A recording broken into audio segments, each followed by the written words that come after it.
There we go. There we go. I had to turn off the picture of us over the same background. Welcome to the Practical Prayer Podcast live stream pre-show and recording session. Hi. I was talking to you, but also to the folks on YouTube and Facebook. Because, you and I were chatting for a little bit before we invited them in. Hi, everybody. Your camera's doing that blinking thing again, but we're not going to worry about it. Okay. We're just not going to. Yeah. What did I do the last time? Oh, wait. The last time I unplugged it and then had to go out and come back in. Let's not do that. Yes. Something like that. We're not going to do that. I don't know why it's done that. It doesn't do that any other place. That's because we're special. Well, that's true. We are special. That's true. That's what that's about. So it is the holiday season. And for me, that also means that it's getting towards the solstice.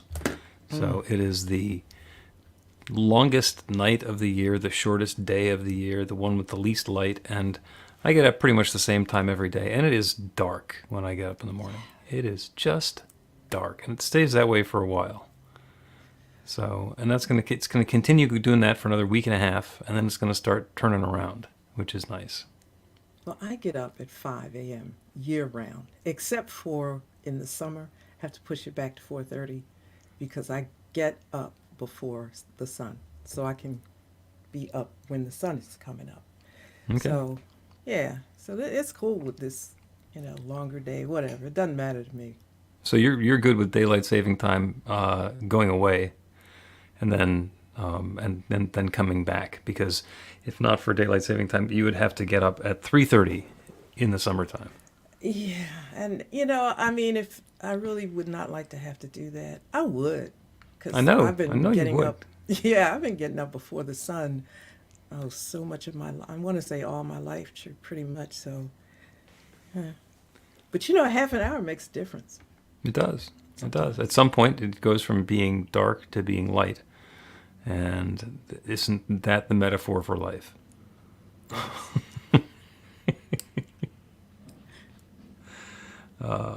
And we like those metaphors for life. Anyway, my favorite holiday celebration now is our solstice celebration. And why is that? Well, first of all, nobody is going to commercialize it, because all the other holidays have already been commercialized. So I grew up loving Christmas and a wonderful time at Christmas and all the decorations and all the music and the gifts and the family getting together. And I like all of those things. But the fact that the Christmas carols are starting on the radio before Halloween at this point, and everybody's trying to maximize their stuff, makes it less about all the things that were wonderful when I used to enjoy it. And the solstice is like, it's a natural turning point. It's going from the days getting shorter and shorter and shorter to the light coming back and the days getting longer and longer and longer. And even though it's the beginning of winter and there's going to be a good, long, cold, dark slog before we get to springtime, it's cause for optimism. It's not even that long, though. It feels like to me, as soon as we cross over into the new year, it starts to get lighter again. Yeah, it starts. I notice that the light starts coming back probably about the middle of January. Yeah. And then before you know it, it's mid-March, and it's the equinox. It's like, oh, now it's lighter than it was dark. It's all good. It's all good. It is all good. I was talking to a bunch of people yesterday, one of whom is in Rochester, New York, and another of whom is in Boca Raton, Florida. And they both appreciate the good parts about where they are. One of them drives around with snow emergency supplies in her car, and the other one has hurricane emergency supplies in her apartment. So different purposes and different uses. Different, yeah.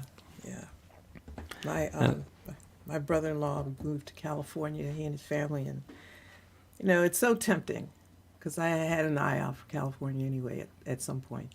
But you know what? If you're looking for that perfect place, it's always going to be something. So you got to have different stuff in your car, I guess.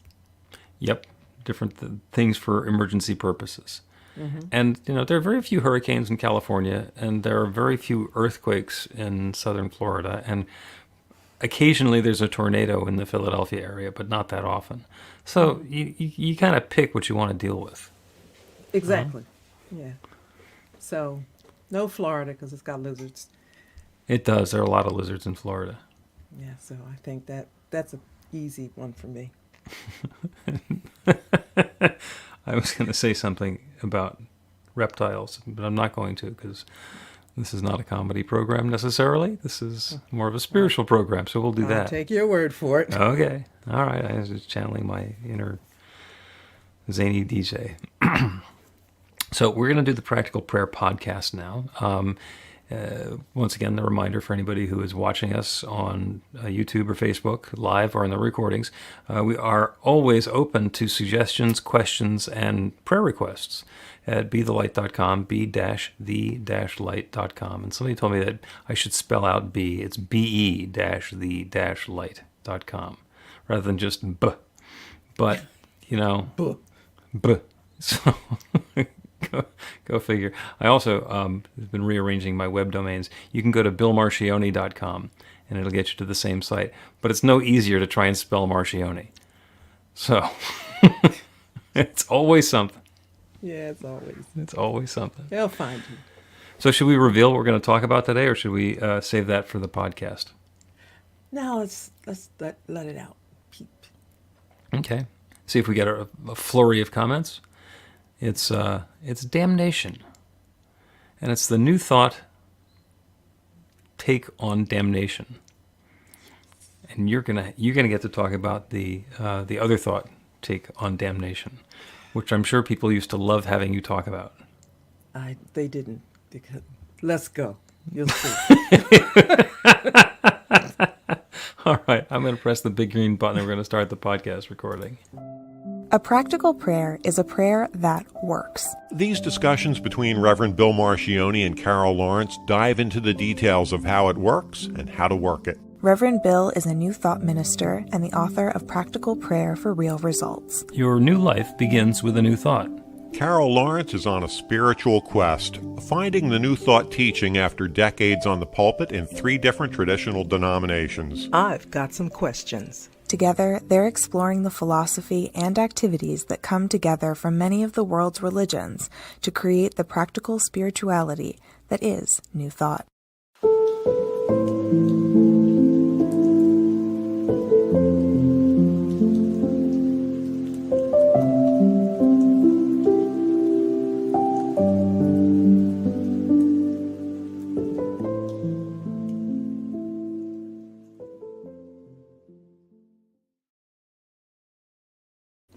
Welcome to the Practical Prayer Podcast. I'm Carol, here with Reverend Dr. Bill Marchiony, and we're going to talk about damnation. Damnation. Big scary word. Yeah.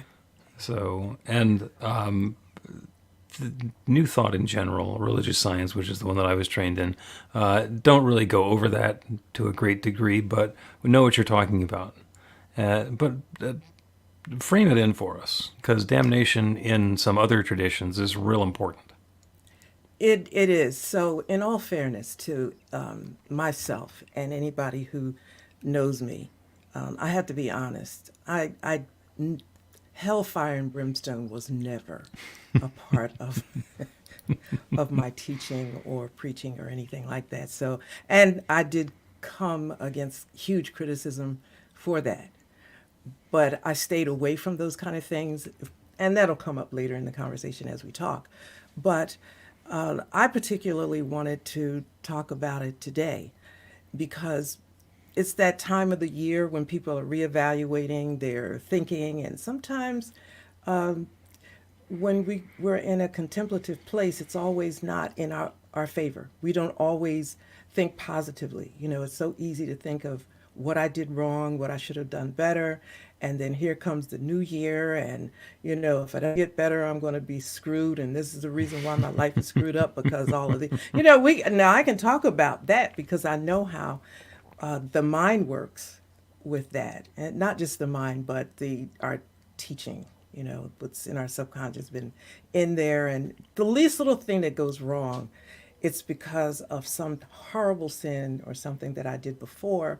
And so before lands me into depression now, but the thought of what that's going to mean for me in the future and after death, I mean, it's a horrible thought place to be, particularly at this time of year. So that's why I Yeah. wanted to talk about it. And hopefully, in our discussion, I'll be able to share why it never really was a thing I dealt with or Okay. believed in. Well, seeing where you are on your path now, I can understand exactly why the hellfire and brimstone thing wasn't resonating before, because the pieces don't connect together all that well. So the idea of damnation is that, and correct me if I'm wrong, because this is very much an outsider's understanding of this, is that we in our human lives, or in a previous human life, or whenever it has been, have done something to displease God, and we're now being punished for that. And no matter what we do, we're not going to get out of it. Is that kind of hit? Yeah, that kind of hits, except for that's the reason why it didn't work for me, Right. because there's karma, right? And so you think, well, I'm not going to get out of this, but it's not personal.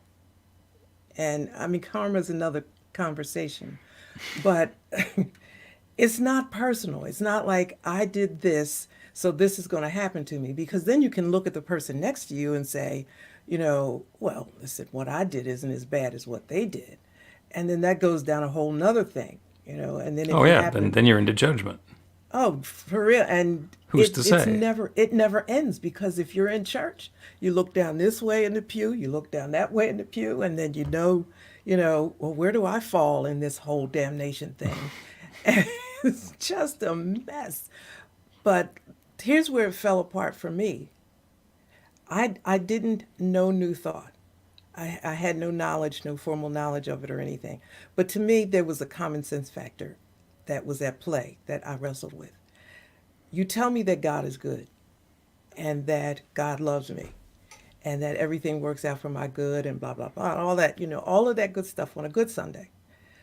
But because I make a mistake or do something that is, not the best judgment, not the best use of my judgment, et cetera, however you want to put it, this wonderful, loving God who loved me so much all of a sudden turns into a terrible, angry, God with punishment Yeah. on God's mind that is equal to my offense.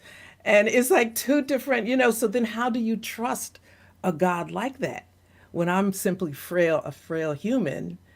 It just had too many, the edges were just too raggedy. Yeah. And then you tell me that this God is inside me, and we're one, but then this is what's happening. It's just no wonder that, and I say this with all the respect that I can muster. I really mean this with all due respect. I can understand in some ways why people end their lives, because you can be in such despair if you think that even God doesn't love you and you just like screwed it up beyond the level or the point of God's love for you. There's a whole lot of straightening out that needs to happen. Or the God you're hanging out with is not the right God, because it just doesn't match. And I'm using words like that, hanging out and stuff like that, and maybe that sounds disrespectful. I hope it doesn't. But I'm really trying to drive the point home, this got to make sense, or there's no trust involved as far as I'm Yeah. concerned. Well, we're just gonna take the topic to planet Earth because it's the only one we have direct experience with. Although there's a lot of planets out there, and there's a lot of galaxies out there, so there is quite conceivably a lot more intelligence and perspective out there. But we're going to confine ourselves to planet Earth because I don't want to get into extraterrestrials and all the rest of that stuff this time.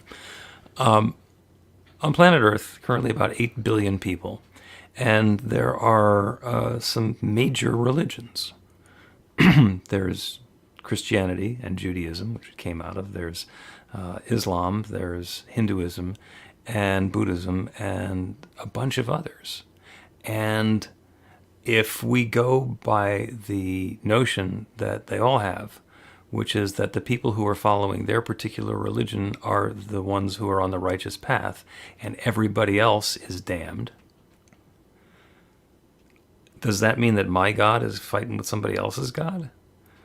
Or am I implying that God has a concern over which of those paths, or none of them, or a different one, like I am, that I'm following?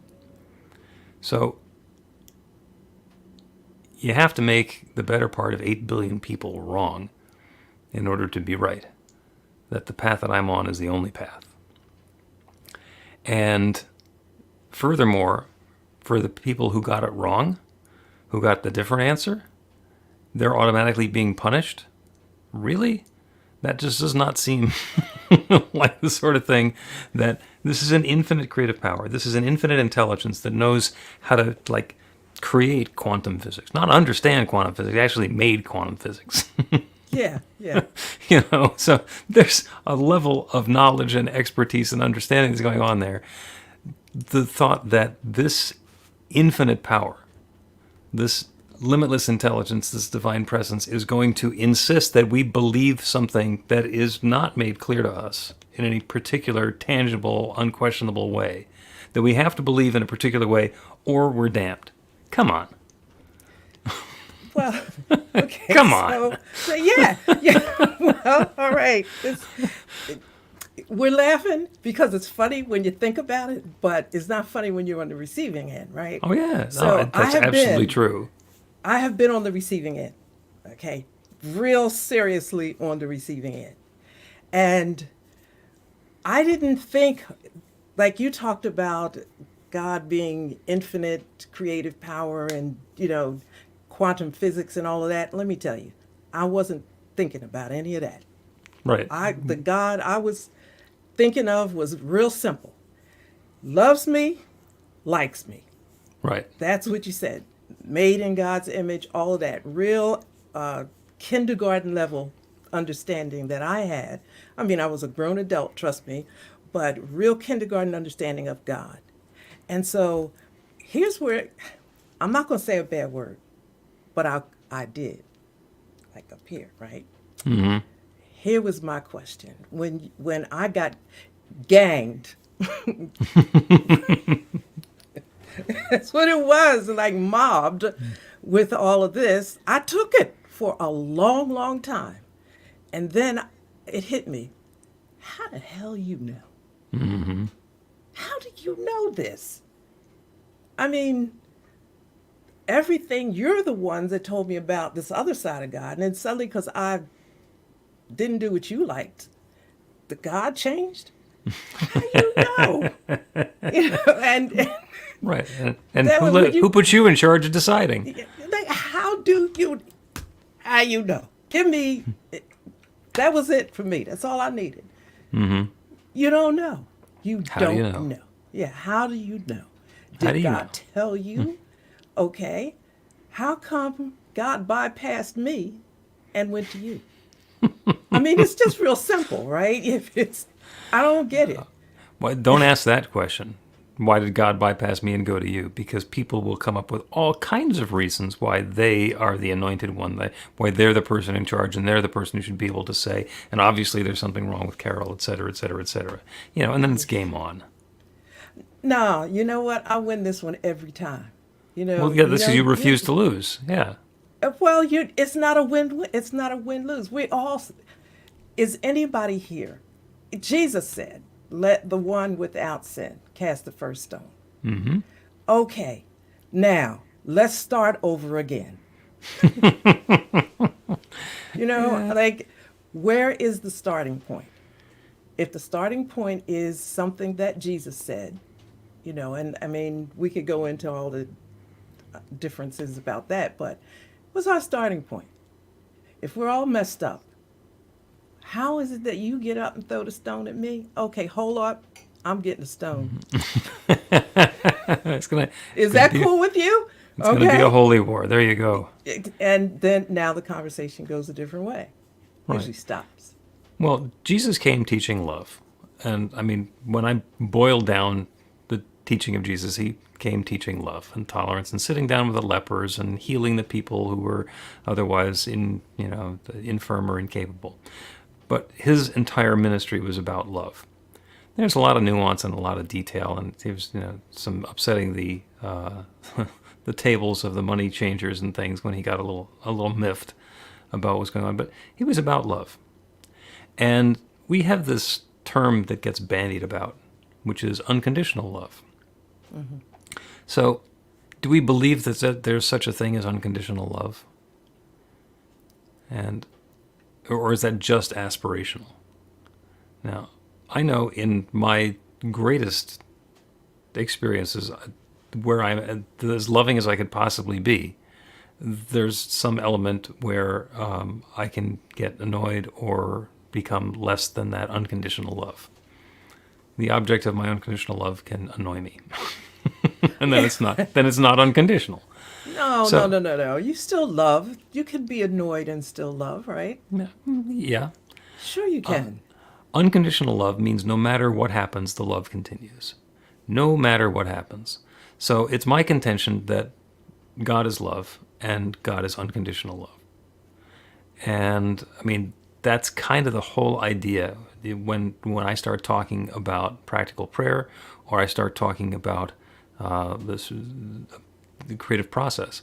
I go back to the creation story. And it doesn't have to be my creation story, anybody's creation story, because we can all trace ourselves back to that time when there was only God, there was only the Creator. Even if the Creator was the Big Bang, this impossibly dense singularity that has been expanding and exploding for 14.2 billion years. Everything came from the One.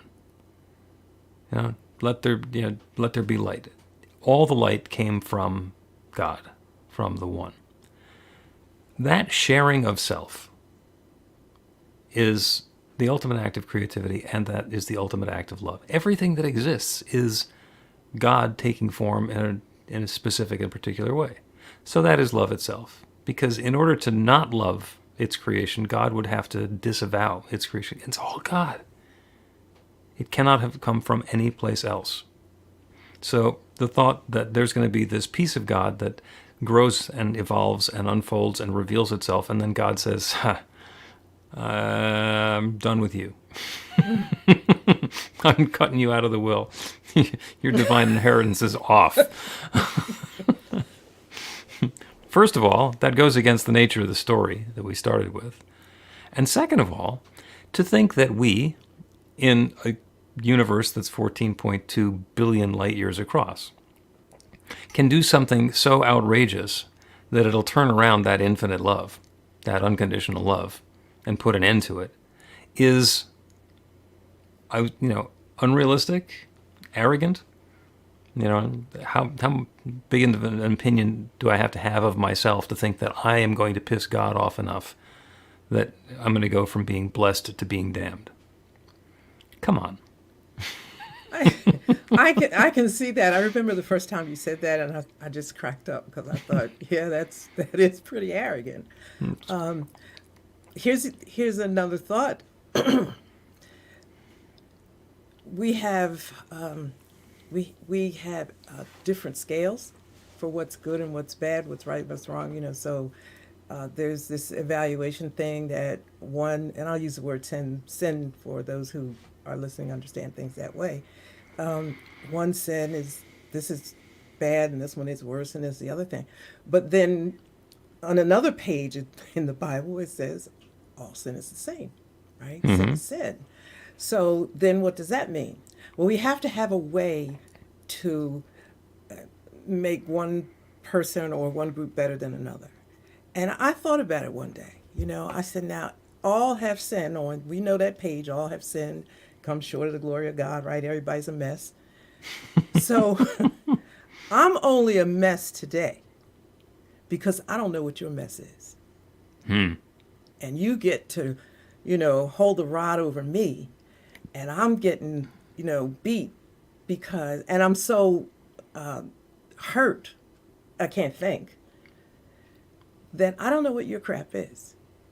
But I bet you one thing, if people knew your crap, the one who's being judgmental and mean, see, God doesn't even get in this, in my opinion, in many ways. It's how we treat one another. Oh, yeah. And so if I knew your crap, you would not be so quick to raise your hand against me. Mm-hmm. So I find a lot of times that people are doing that because their little stuff is not known. And then it becomes known, and then the story is different. Bypass all that.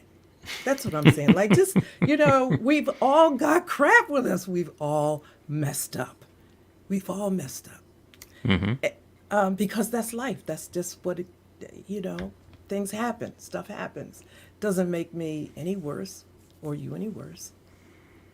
And I like to say to people, lean on me till you catch your breath. Mm-hmm. I can do that for you. But that takes a lot for someone to even believe that somebody else would reach out to them in that way. So now we go back to God. Isn't that not the love of God? Isn't that what God would do? Yeah. Well, I think there was that story about turning the other cheek. Somebody strikes you and you hit them back, then suddenly you're in a fight. And it's two people or two armies trying to duke it out on the level of experience. And if what you do is turn the other cheek and you say, this is about you, I'm not engaging with that level of energy. And if you're going to demonstrate yourself to be the sort of person who wants to beat me like it's going to make you better, then you got to deal with yourself. It's not about the person who's getting hit. It's about the person who's doing the hitting. And that's where the ideas of damnation come from. We know when we close our eyes and when we've made a mistake, we've done something in error that we wish in hindsight we had not done. Even if nobody else knows about it, we know about it. Sure. Yes. Okay. Well, that's the damnation. That's not God. That is our own awareness and moral compass saying, yeah, this is not who you are. You did not come to slap Jesus again. You came to do something different. And we get to learn. We get to learn from our experience, and we get to choose differently. So is it better to go through life completely innocent and not having had any huge pitfalls, or to get into a really tough situation of our own making, whether it's criminal activity or drugs or alcohol abuse or something else where life goes sideways and becomes unworkable, and then we have to work out a program to get ourselves back into that place of stability and equilibrium and peace. Is it better to never tip over and come back up, or to be able to make it through that challenge? Who am I to say? I think most of us would choose not to go through the hard times if we don't have to. But what you were getting at, without saying it, is Christ consciousness. That's where we want to be. We want to reach the level of Christ consciousness, the best that we can be, our best and highest self, putting it in what I call, like layman's terms, the best and highest self. And when I fall short of that, you said that's damnation. And I agree with you. It is, whether you know it or not. I feel it.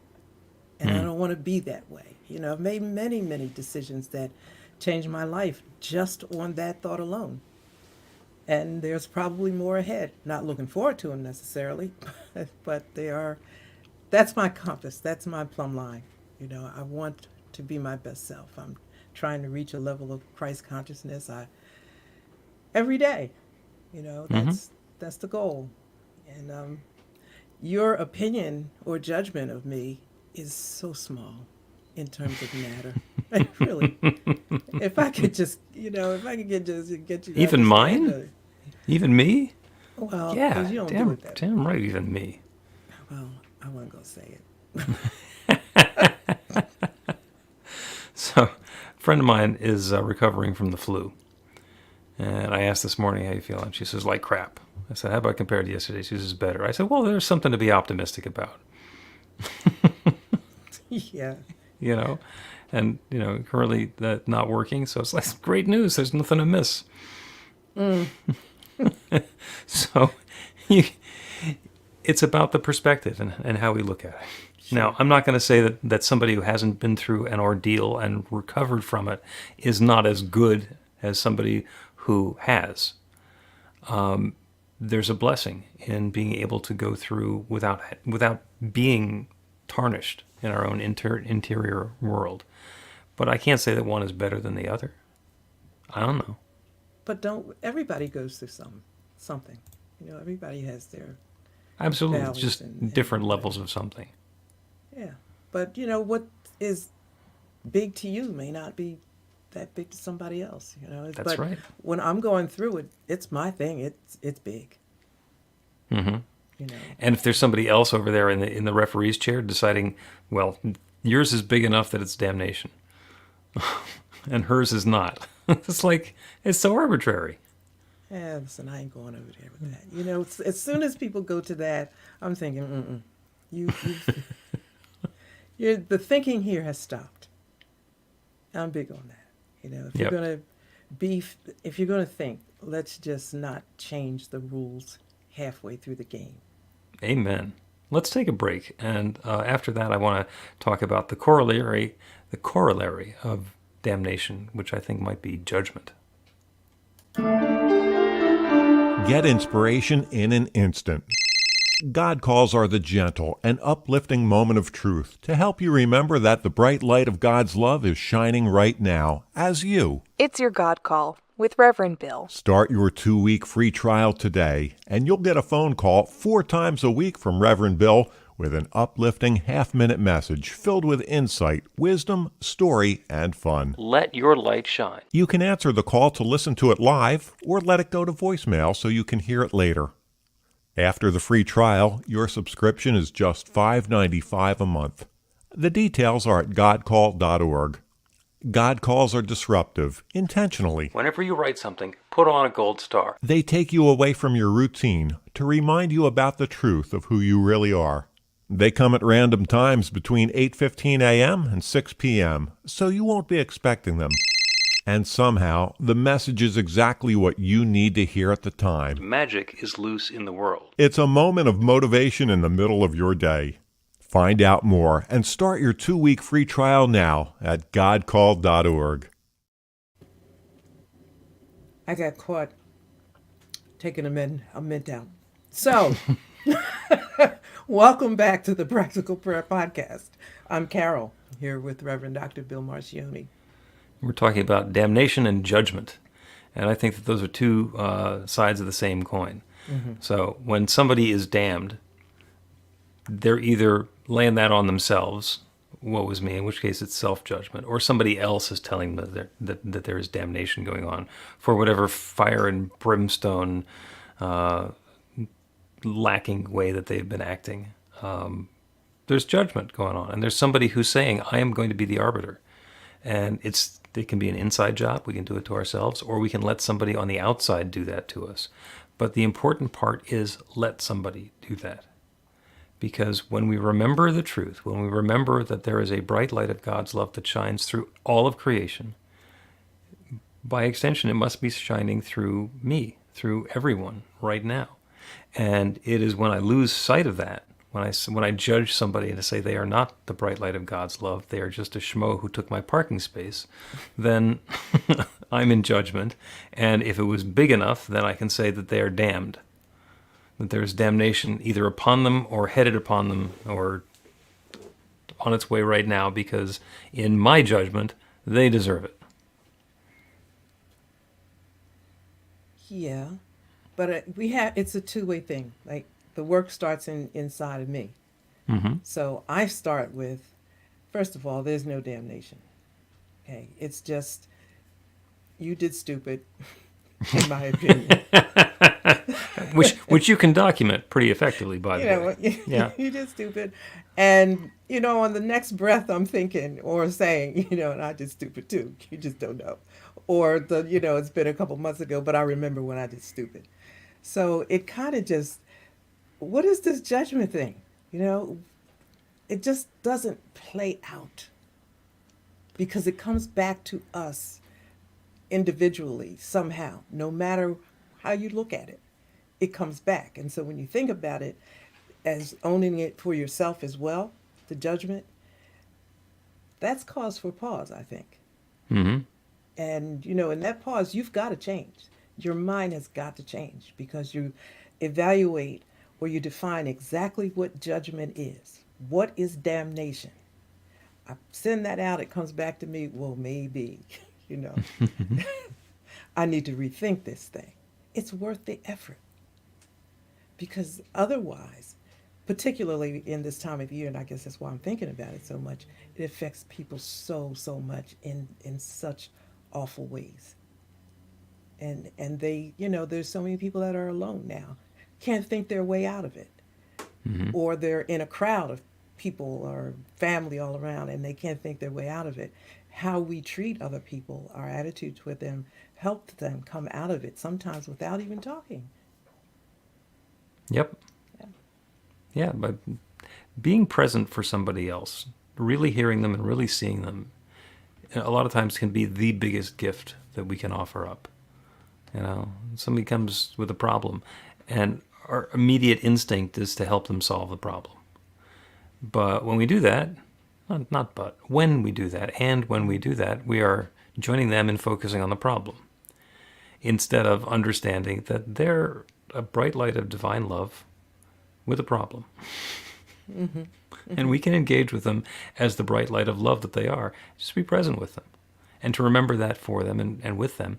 And oh, by the way, there might be some insight or wisdom or next steps that come along as far as the problem or the issue or the challenge is concerned. But just being able to meet people as the light of love that they are, it feels huge when somebody does it for you. Mm-hmm. And it is really uplifting when we do it with other people. And that's so not like what most people are taught to do. Mm-hmm. There's a problem, let's solve the problem.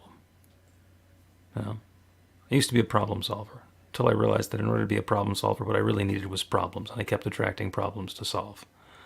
So when I got away from wanting to be a troubleshooter, it lessened up a lot of the tumult and pressure in my life. Mm-hmm. I think something you were saying earlier about seeing people as the bright light of love. And you share that with somebody. Now, that's not the normal way people think of themselves. Nope. But the really cool thing is when you introduce that thought to somebody, it causes them a moment to think. I mean, there's always that freeze frame moment for just there. And it's a new idea. It's something to contrast what they've already been thinking about. And if you hook right in there, sometimes that's enough, to keep a person from going any further into the dark place that they are. Maybe you can't pull a person out, but just giving them that specific truth that you mentioned. You are the bright light of God's love. Did I get it the way you said it? I say it that way. Sometimes I say divine love. Usually when I think that the person is going to have an allergic reaction to the word God. Yeah. Okay. Some people don't like God. Some people don't like the word prayer. This is the wrong podcast for you, if that's the case. We do our best to cover it all, though, don't we? Yeah. We try. Yeah. And what's really entertaining is when somebody tries to push away from that. When I say, well, there's only love. There's only God's divine love, and everything is that love expressed in some way. So you are a bright light of God's divine love. And they say, no, I'm not. And it's like, okay, all right, now you're having an argument with me. So if you're not that, what are you? Mm-hmm. Just so much chopped liver sitting over there, and there's no light and there's no love. I mean, it's not possible. It's a nice conversation to have because we win. When Always we can a actually win. keep the conversation on track. That's true. There's not a good answer, or there's not a good argument to that. Yeah, I mean, even if we don't win the moment, I know if a person walks away, I still win because the seed has been planted. That truth cannot be denied. And I also believe that spirit will do things to help prove it, as to them as time goes forward. I mean, that's the way I see it, because God is, and always love is in operation. And if you leave me with a misunderstanding, love is going to catch up with you. Love is with you, and that which I said, that truth, I don't have to win on the spot, because I win anyway. I know it. Yeah. It's true. So Well, yeah. Truth has that way of working. Is yes, that if something's true, somebody can only resist so long by disbelieving it or insisting it or arguing or pushing away from it. It's still going to be true, and at some point that gets to come back around. Let's take another break, and then we will talk some more about damnation and do a prayer for whatever the opposite of that is. Finally be releasing the Practical Prayer for Real Results on-demand class. It's been years in the making. Well, okay, it's been years in the procrastinating and months in the making, but it is finally live, and it's launched just in time for Cyber Monday, which means that it's on sale. The price is normally $69.95, and basically it's half price for Cyber Monday. What I really want to do is get this work out to people because it is transformational. It's 18 modules and 5 different lessons to help you deepen into your understanding of the techniques of practical prayer and learn how to bring something new and wonderful into life. It is great for beginners. It's also wonderful for people who have been doing this for an awfully long time, including practitioners who understand the language of spiritual mind treatment, but could use the new language of new thought so that instead of a spiritual mind treatment to manifest a demonstration, we can do a practical prayer to get a result. The information is all online at bethelight.com, and I encourage you to go ahead and take the class yourself or get a gift coupon so that you can give it to somebody else for the holidays. It is a wonderful opportunity. I'm so grateful to be able to share it with you. welcome back to the Practical Prayer Podcast. I'm Carol, here with Reverend Dr. Bill Marchiony. This discussion on damnation has been amazing. Damnation, yeah. And we're gonna do the pivot. That's one of my favorite P's about pivoting away from damnation, and we're going to open ourselves up to blessing. Would that be the opposite of damnation? Do you think? I Is think there that's another? good. Is there another word? Is there something grander or bigger? I don't think so. I think that's good right now. Okay. And I also like the notion of sweetness and richness. So, which are wonderful qualities and don't have anything quantitative about them. So this will be a prayer on the blessings that are at hand, an invitation for richness and sweetness to flow into our lives more fully and more joyously than we had anticipated before. To be able to turn away from any idea of judgment or damnation and open ourselves up to the good, capital G, good, which is different for everybody. So we turn our attention away from the details and the specifics in the world around us and open ourselves to the awareness of that divine power and presence, the infinite, the creative power that has created everything.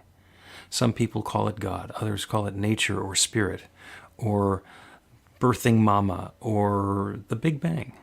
It's whatever it was that has been here since before the beginning of time, that has been and continues to share itself as its creation. If we follow the model of evolution, everything has been evolving and unfolding since the moment of the Big Bang, expanding into this manifest universe 14.2 billion light years across. Or in the beginning there was darkness and void, and God said, "Let there be light," and there was light, and there is light, and that light continues to shine, and it continues to unfold and reveal itself in new and different ways. Everything is a divine blessing unfolding in a richer and sweeter and deeper and more relevant way. And that everything includes me. It includes each one who is listening to this prayer now. Each one of us, a divine and perfect expression of God's infinite good, a bright light of that infinite love, shining in our own unique and special way. So just by our very nature, we are blessed. Each individually and all together, we are blessed to be part of this infinite creative power, to have access to this infinite intelligence, to be this divine substance revealed in particular form in the ways that we are. All of our experiences are that infinite good unfolding and revealed in a different way. And I know that that creative process that has been going on since the very beginning of time continues to unfold, continues to operate. And more and more and more of this richness and sweetness comes into being. So I invite those experiences that are going to be uplifting and inspiring and joyous and wonderful and rich and sweet for each of us. And I turn away from anything that's not like that. Invite in the good, invite in the blessing, and to know without any question whatsoever that this good is unfolding. We are blessed right here and right now and at every moment. And I'm so, so grateful for it. I'm grateful for the wonderful way that this law is already responding to this intention. I'm grateful for the blessings that are unfolding. And I'm grateful for the sweetness and the richness that's showing up in each of our lives in a way that's particular to each of us. And so with gratitude for this good, I speak this word and I release it into that creative law that has created everything. And I know it is now creating this. And so I let it be. And so it is. The Practical Prayer Podcast with Reverend Bill Marchiony and Carol Lawrence is a production of BeTheLight.com, be-the-light.com, where you can find more information about practical prayer for real results. Our theme is by Music of Wisdom. You can learn about the spiritual community of New Thought Philadelphia with daily guided meditations, Weekly celebrations of spirit and Reverend Bill's classes in practical spirituality at newthoughtphilly.org.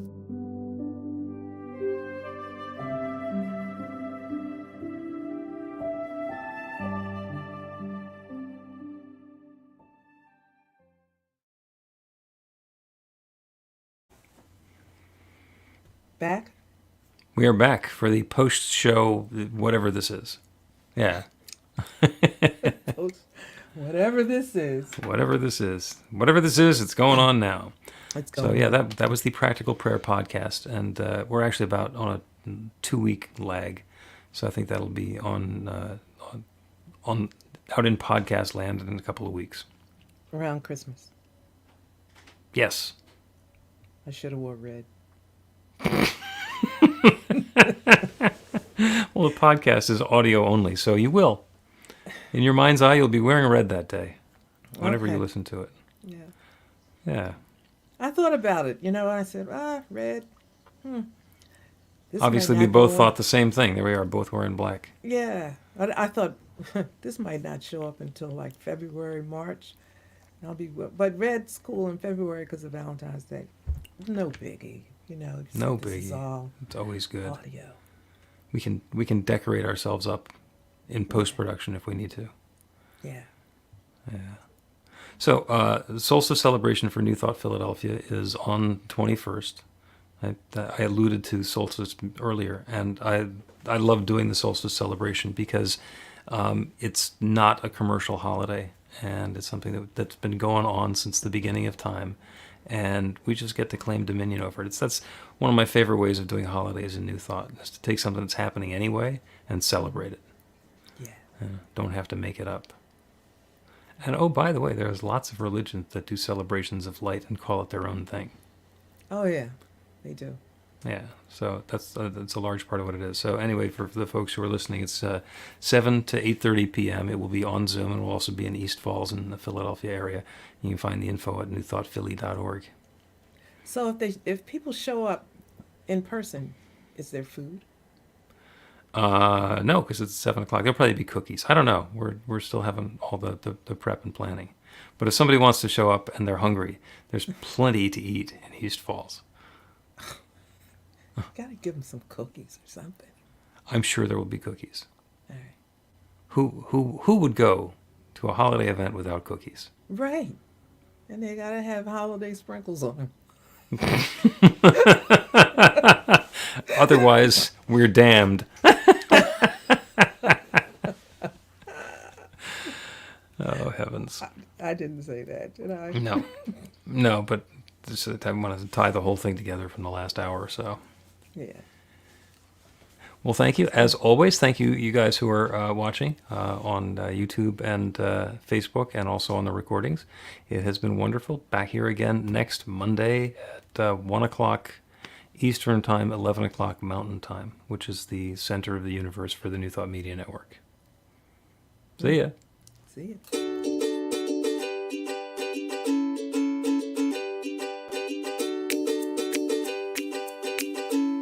Thank you, Center for Spiritual Living Denver, for your continued support.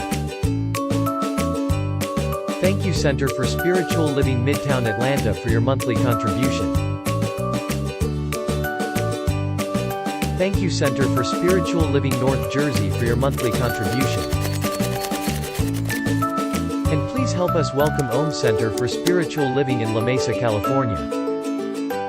Thank you for your monthly donation. Thank you, Center for Spiritual Living Seattle, for your most generous donation. And a special thanks to Hefferlin Foundation for your generous technology grant.